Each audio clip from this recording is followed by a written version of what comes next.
அனைவருக்கும் வணக்கம். இது சாரதி லா ஸ்டடீஸ். சாரதி லா ஸ்டடீஸில் பிஎன்எஸ்ல அடுத்ததாக பார்க்கக்கூடிய மிக முக்கியமான டாபிக் தான் இந்த கிரிமினல் ஃபோர்ஸ்.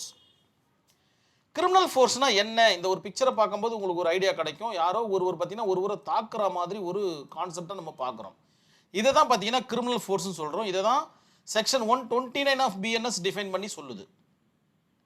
இந்த ஒரு 3 லைனை படிக்கும்போது இன்னும் கொஞ்சம் அற்புதமாக புரிய வரும் நான் நம்புகிறேன். ஒருவர் மற்றொருவரின் அனுமதியின்றி பயம் ஏற்படுத்தும் விதமாகவும் அல்லது துன்புறுத்தும் விதமாகவும் வலுக்கட்டாயமாக நடந்து கொண்டால் அது குற்றமுறு வன்முறை ஆகும். தட் மீன்ஸ் கிரிமினல் ஃபோர்ஸ் ஆகும். இல்லுஸ்ட்ரேஷனை பார்த்தா இன்னும் கொஞ்சம் தெளிவாக புரிய வந்துடும். இல்லுஸ்ட்ரேஷன் இல்லாமல் உங்களுடைய ஆன்சர் ஷீட்டை இன்விஜிலேட்டர்கிட்ட கொடுக்காதீங்க. சும்மா இதே தான் சொல்லிக்கிட்டே இருக்கேன்ல நான். சரி, பரவாயில்ல, நல்ல விஷயம் தானே. மனசில் பதிஞ்சா சரிதான்.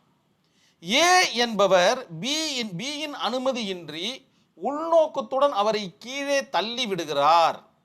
அதன் காரணமாக கீழே விழுந்து காயம் ஏற்படுகிறது. இங்கு குற்றமுறு வன்முறை ஏற்படுகிறது. தட் மீன்ஸ் கிரிமினல் ஃபோர்ஸ் ஏற்படுகிறது. ஏ என்பவர் என்ன பண்றாரு? பியை பிடிச்சி தள்ளி விட்டுறாரு.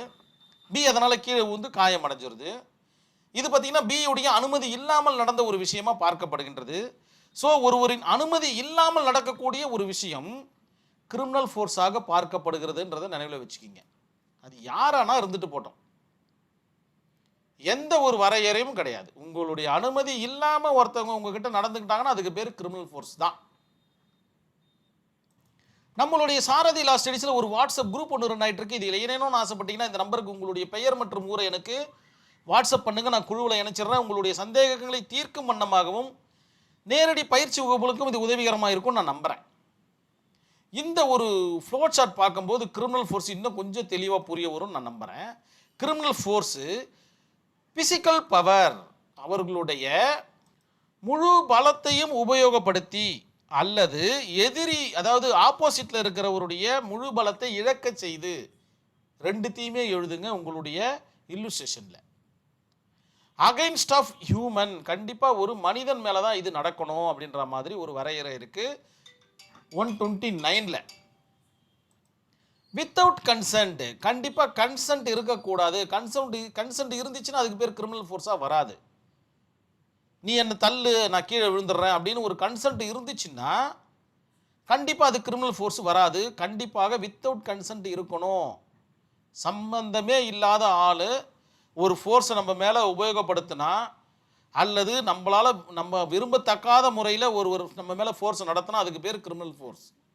மனசில் நல்லா ஏற்றிக்கிங்க. அதே போல் வித் இன்டென்ஷன் இருக்கணும். கண்டிப்பாக ஏதோ ஒரு உள்நோக்கத்தோட அவர் தள்ளி விட்டுருக்கணும். சும்மா சாதாரண போகிற போக்கில் லைட்டாக தள்ளி விட்டுட்டாரு, அதுபடி நம்ம விழுந்துட்டோம் அப்படின்னா அது கிரிமினல் ஃபோர்ஸில் வராது.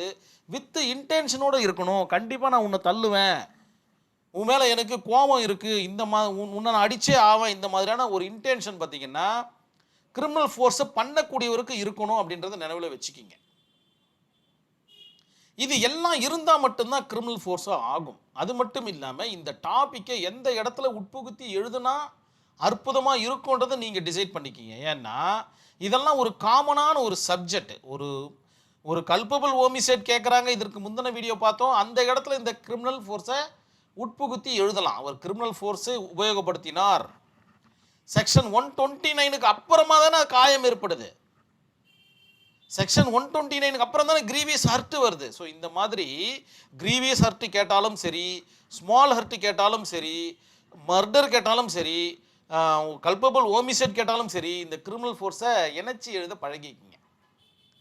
இந்த ஒரு கேஸ் ஸ்டடி மிக அற்புதமாக நம்மளுக்கு கிரிமினல் ஃபோர்ஸ்னால் என்னன்றதை புரிய வரும். KN Mehra versus state of Rajasthan. KN Mehra என்பவர் பார்த்தீங்கன்னா இந்திய விமானப்படை மாணவர். இவர் ஒரு ஸ்டூடெண்ட்டு, நம்மளுடைய இந்திய விமானப்படையில் ஒரு ஸ்டூடெண்ட்டாக இருக்கக்கூடிய நபர். அவர் என்ன பண்ணுறாருன்னு பார்த்தீங்கன்னா மற்றொரு விமானி ஒரு விமானத்தை எடுக்கிறாரு.